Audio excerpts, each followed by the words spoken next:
What's up, BeatRoute? We're here at South by Southwest in the amazing Austin Convention Center, and I'm here with Duff McKagan, famed bassist from Velvet Revolver, Guns N' Roses, and as of late, a financial manager. So let's talk about that. You have your... Did you say Loaded? Loaded. And how did I forget about that? They're playing tomorrow.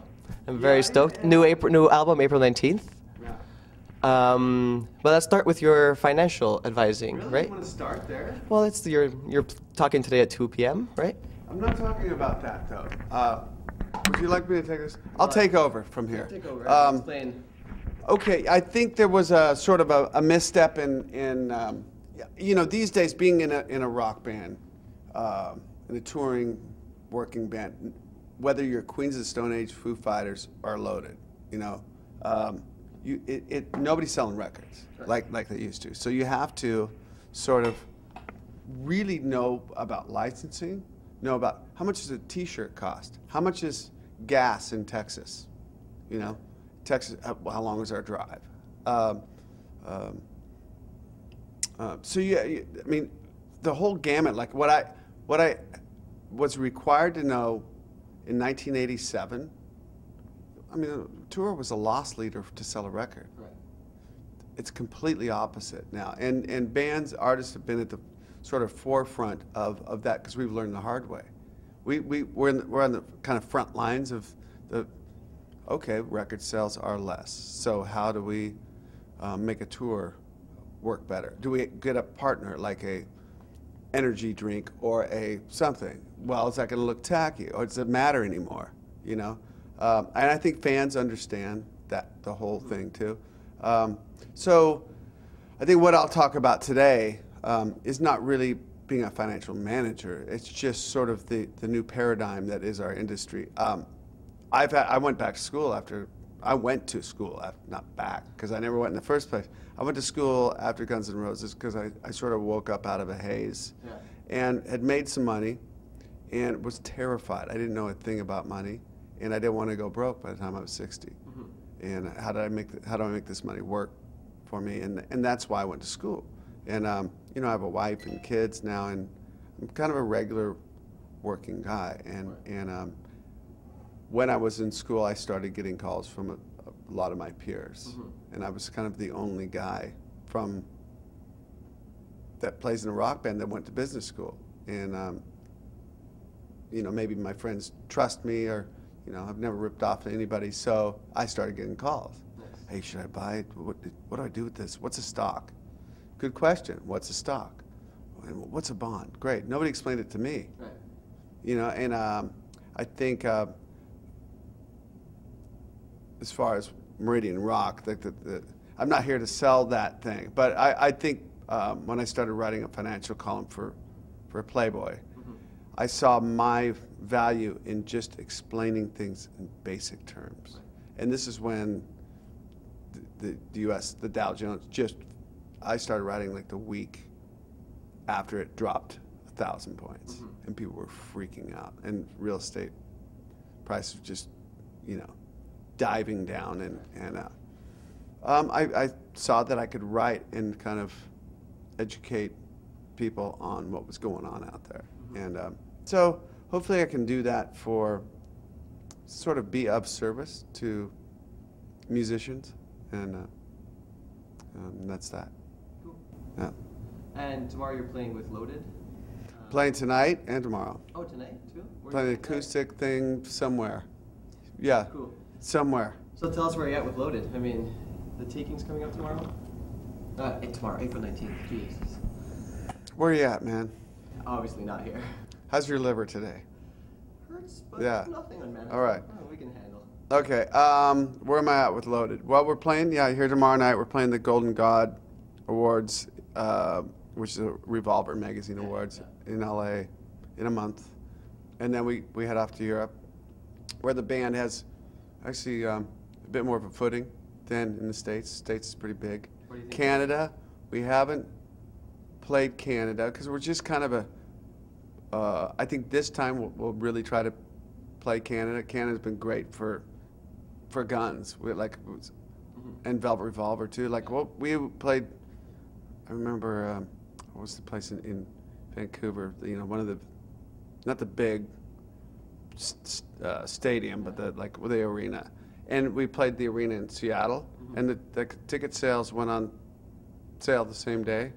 In Seattle, we sold like 800 tickets, and in Vancouver, we sold 8,000 the first day. I remember seeing you in 2004 in Calgary. Up in Calgary. Yeah. It was great times. Yeah, good times, yeah. But Canada's just a great rock and roll country. I mean, the whole way across. You know, people just love to come out and see live music. So hopefully Loaded will get up there and play. Definitely. Yeah. Tell us about your new album a little bit. It rocks. Let's hope so. Maybe the best rock record of the decade. Or all time. Oh, let's go on. We're going to say something. One of the two. The decade, and some might say. Early No. contender for best rock decade. Best rock album. It's an early contender, yeah. It's Loaded is a band that, in a lot of ways,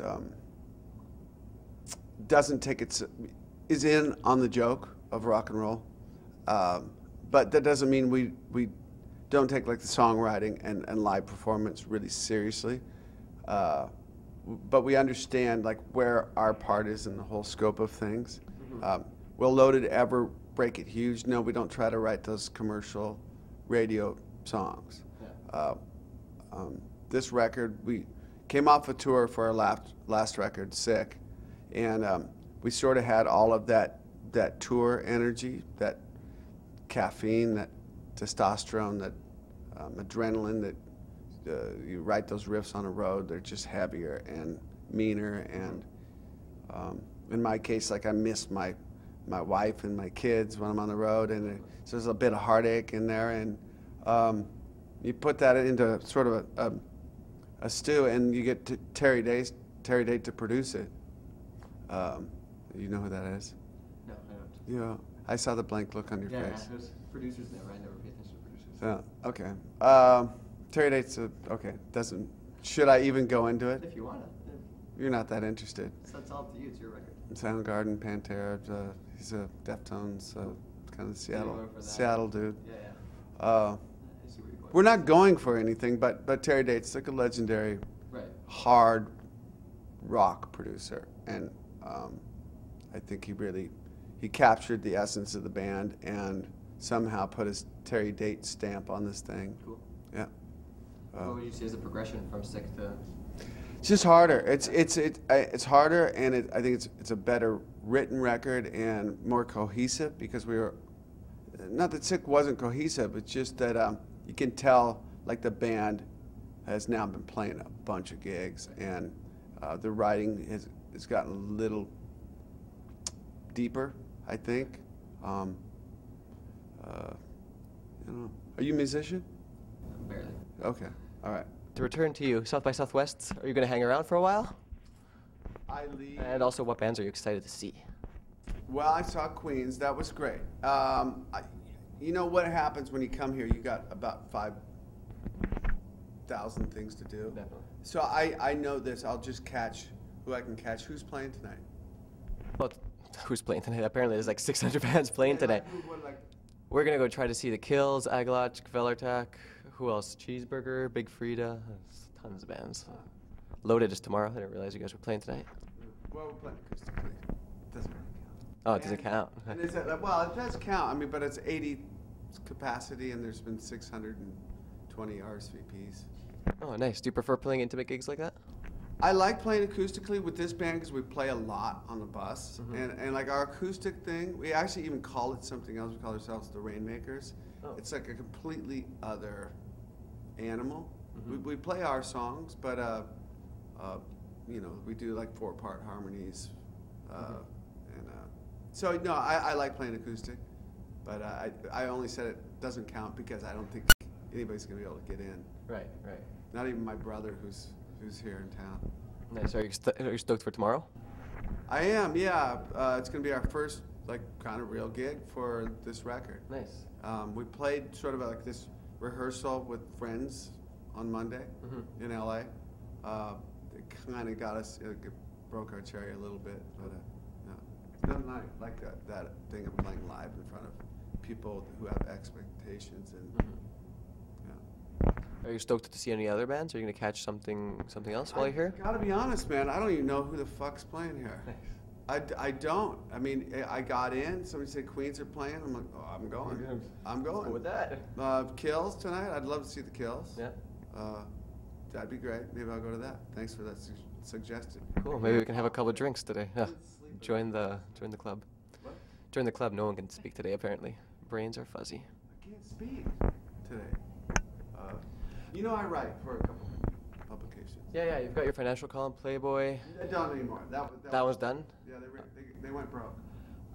Did they? Yeah. How do you go broke selling pornography? I guess through the internet. It's free. That's free. I pay for it. Where else do you write? How many words a month do you write?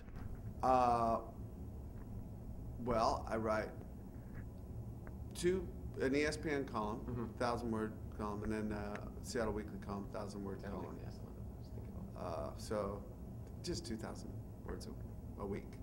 How do you like writing? And how is writing words different than writing music?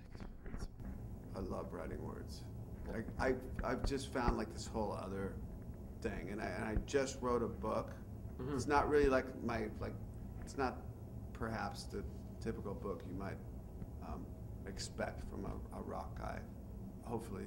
Right. But I'm really influenced by, I'll go through these whole stages, like read everything by Upton Sinclair. And you start thinking like that, and Right. you know, and then Cormac McCarthy. I don't know if these are authors you like at all, but Cormac. I mean, nobody can hope to write like him. You know, So you still start emulating his Suttry style. took 28 years to write or something for him. You know, but my column, the Seattle Weekly column, I can really write. Well, both of them, I just write about whatever I want. I'm not a sports writer at all. I don't give a fuck about stats or anything. But I love sports, and I have like a take on sports, and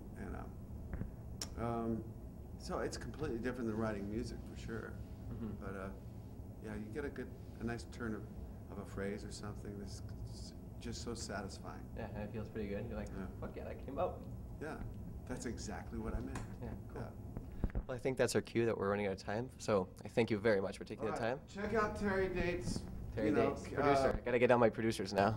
Yeah, check out his back catalog of Terry Dates.